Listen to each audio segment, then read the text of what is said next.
Hello students, आज हम prism के पदार्थ का अपवर्तनांक ज्ञात करने के बाद अल्पतम विचलन कोण पर चर्चा करेंगे। प्रश्न है, अल्पतम विचलन कोण क्या है?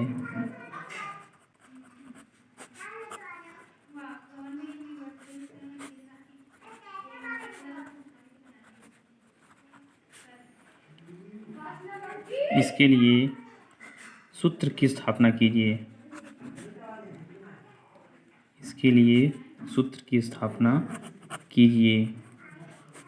यह किन कारकों पर निर्भर करता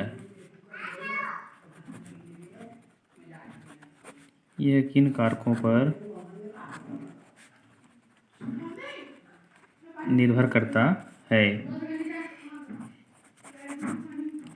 तो अल्पतम विचलन कोण के बारे में बताना चाहूँगा कि जो विचलन कोण है उसका मान आपतन कोण के मान पर निर्भर करता है। विचलन कोण जैसे जैसे आपतन कोण का मान बढ़ते जाएगा, जैसे यहाँ एक डायग्राम की सहायता से बताने की कोशिश करूँगा। ये जैसे एक प्रिज्म है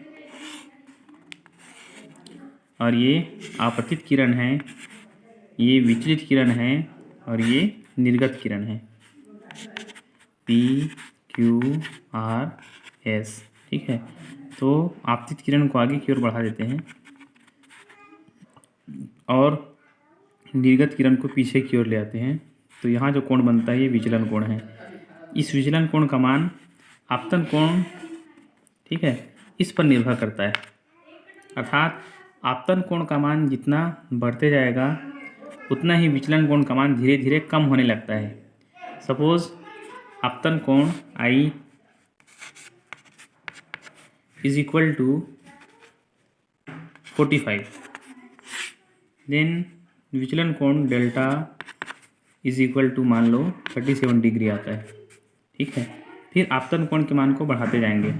45 डिग्री के बाद 50 डिग्री ले लिए तो विचलन कोण का मान धीरे धीरे जो है कम होने लगेगा। 37 डिग्री से 33 डिग्री हो गया। सपोज इसको अपन मान के चल रहे हैं। फिर 55 डिग्री ले लिए तो ये 30 डिग्री हो गया। तो इस प्रकार से आपतन कोण का मान जैसे जैसे इंक्रीज होते जाएगा, विचलन कोण का मान डिक्रीज होते जाता है, कम होते जाता है।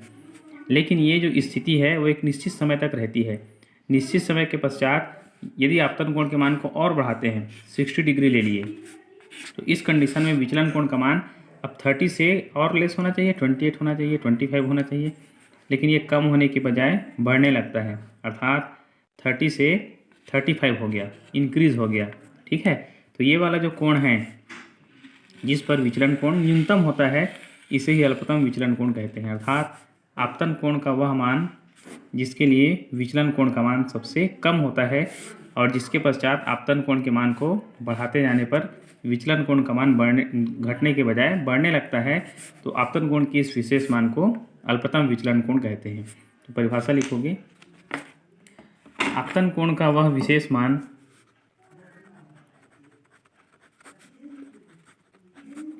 आपतन कोण का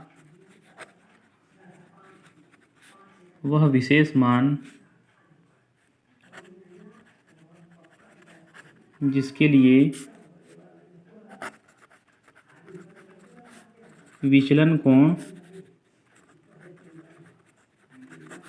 सबसे कम होता है।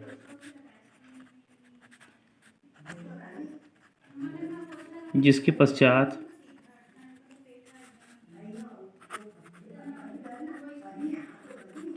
विचलन कोण का मान घटने के बजाय बढ़ने लगता है। अल्पतम विचलन कोण कहलाता है। अल्पतम विचलन कोण कहलाता है। इसे डेल एम से दर्शाते हैं। ठीक है, इसे हम डेल्टा एम से क्या करेंगे, शो करेंगे। इसे डेल्टा एम से दर्शाते हैं।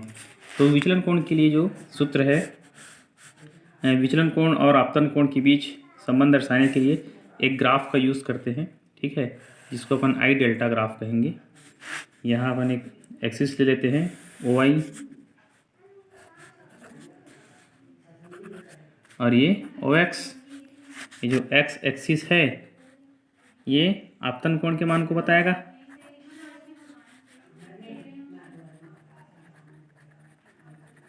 आपतन कोण आई, और जो वाई एक्सिस है ये विचलन कोण डेल्टा के मान को शो करता है। ठीक है, तो आपतन कोण का मान धीरे धीरे अपन बढ़ाते हैं। ये 0 डिग्री है, ठीक है, 10, 20, 30, 40, 50, 60।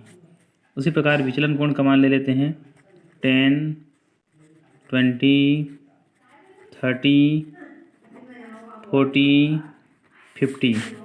तो आपतन कोण का मान सपोज 40 डिग्री है, 30 डिग्री है। इस कंडीशन में विचलन कोण का मान लो ले लेते हैं 35।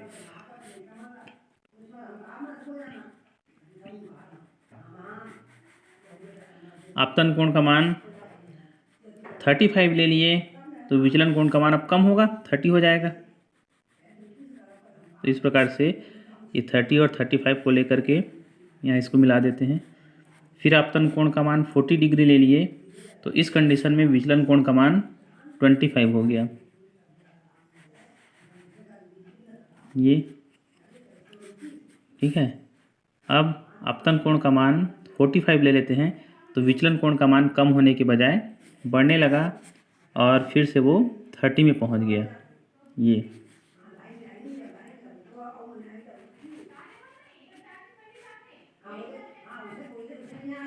फिर 55 ले लेते हैं आपतन कोण, तो विचलन कोण का मान फिर से इंक्रीज होगा और 40 पहुंच जाएगा।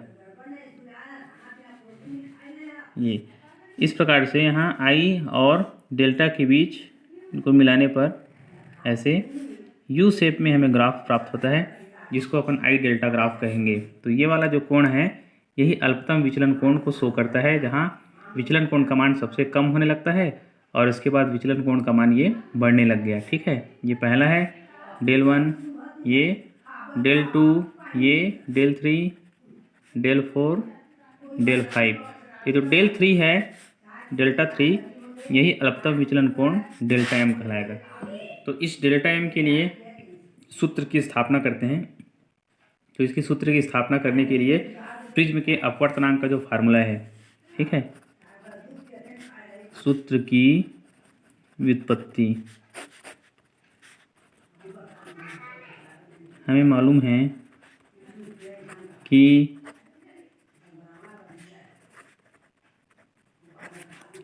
प्रिज्म के पदार्थ का अपवर्तनांक mu is equal to sine A plus delta M upon 2 और साइन ए अपान 2। ये प्रिज्म के पदार्थ के अपवर्तनांक का फार्मूला है, जहाँ ये जो ऊपर वाला हिस्सा है ये आपतन कोण आई है और नीचे वाला जो हिस्सा है वो अपवर्तन कोण आर है। तो इसकी सहायता से हमें अल्पतम विचलन कोण की उत्पत्ति करना है।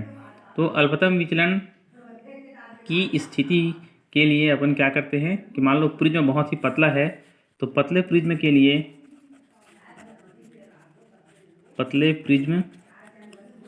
लिए साइन की उपेक्षा करने पर अल्पतम विचलन कोण की उत्पत्ति करने के लिए यहाँ प्रिज्म के अपवर्तनांक का जो फार्मूला है इसमें साइन की उपेक्षा कर देते हैं। ठीक है, साइन को छोड़ देते हैं। तो mu is equal to A plus delta M upon 2 और पूरे का अपान ए अपान 2। ठीक है, तो इसको आगे हल कर लेते हैं।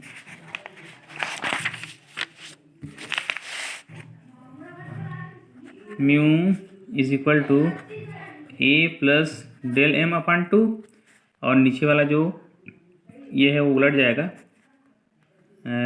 2 अपान ए हो जाएगा। ठीक है, जो ए अपान 2 है, ये ए अपान 2 ये उलट गया और यहाँ 2 अपान ए हो गया। इस प्रकार से 2 और 2 कैंसिल हो गया। ठीक है, तो mu is equal to A plus del m upon a. Clear है। अब यहाँ क्रॉस मल्टीप्लिकेशन कर देते हैं म्यू का ए के साथ और यहाँ म्यू के नीचे म्यू अपन 1 है, 1 का ए प्लस डेल्टा एम के साथ, तो ये इधर आ जाएगा लेफ्ट साइड में, A plus delta M is equal to mu A, so delta M is equal to mu A minus A. ठीक है, ए इधर ट्रांसफ़र हो गया, तो delta M is equal to mu minus 1 into A को common ले लेते हैं। ठीक है, तो ये जो फार्मूला है ये अल्पतम विचलन कोण डेल्टा एम का मान ज्ञात करने का सूत्र है। तो del M is equal to mu minus 1 into A. सूत्र को एक बार और देख लेते हैं। ठीक है, परिभाषा है आपतन कोण का वह विशेष मान जिसके लिए विचलन कोण